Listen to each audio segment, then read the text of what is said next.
All right, folks, welcome back. Global Intel Channel. I know it's been too long. It's been about 4 or 5 weeks. Apologies. Just trying to get everything going, but you know the deal. For all the new people here, thanks for being here. Please tell friends about it. This is the backup to the backup. This is where things are going if things get bad. So, on that note, thank you. Also, this channel is going to start to do more. So, I just keep this a little bit more plaintive. This isn't quite as bombastic as the other areas that you might find me. So let's talk about that. Let's talk about the Brics summit that just happened in Rio.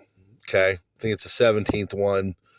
Pretty big deal. A lot of countries came in and talked about it. And it's going from, as many people are, talking about it, from this thing that was just, kind of countries from the global south getting together and, putting their heads together to talk about issues that come to their countries in places like Latin America, Africa, Asia, the global south. And, it used to be these were countries that were always an afterthought, never really geopolitical movers and shakers. And they came together and they formed this Brics, which, of course, technically stands for Brazil, Russia, India, China, and South Africa. But it's becoming something much more than all of that. America is getting nervous about that. And the reason why is because, well, these groups of countries have gone from being something that talked about, geopolitics and gave their ideas, but didn't really materialize into anything.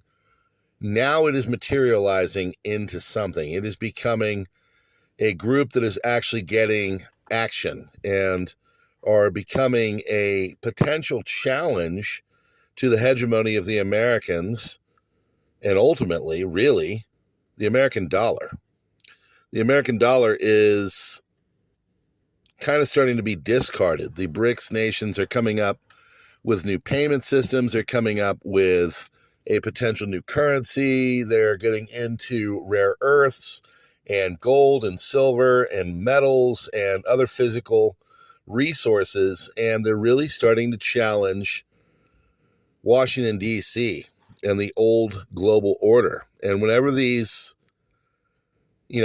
groups come together and whenever there is these meetings, it used to be they just talked. Well, now they're doing a lot more than just talking.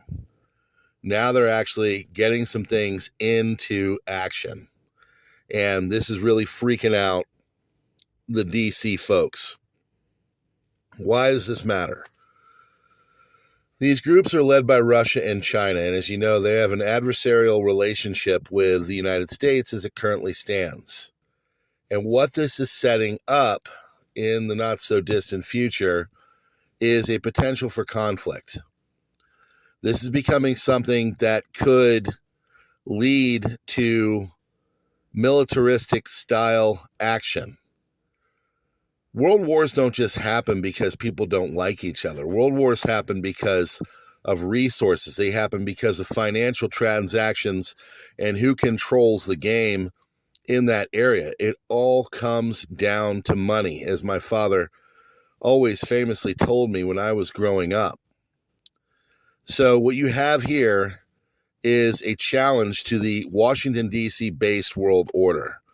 The BRICS is coming together and putting into action, not just by talking anymore, but actual groups that are talking about trade. They're talking about rare earths. They're talking about financial systems and transactions and how to do things and resources and oil.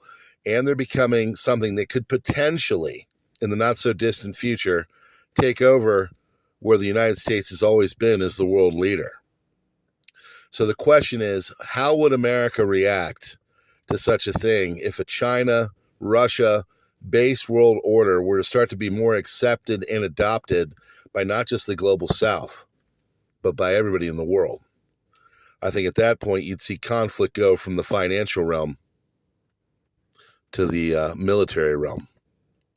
Tell me your thoughts. Thanks for being here. Hit that like button and stuff. Tell more people about this channel, and we will see you on the next one. More videos to come.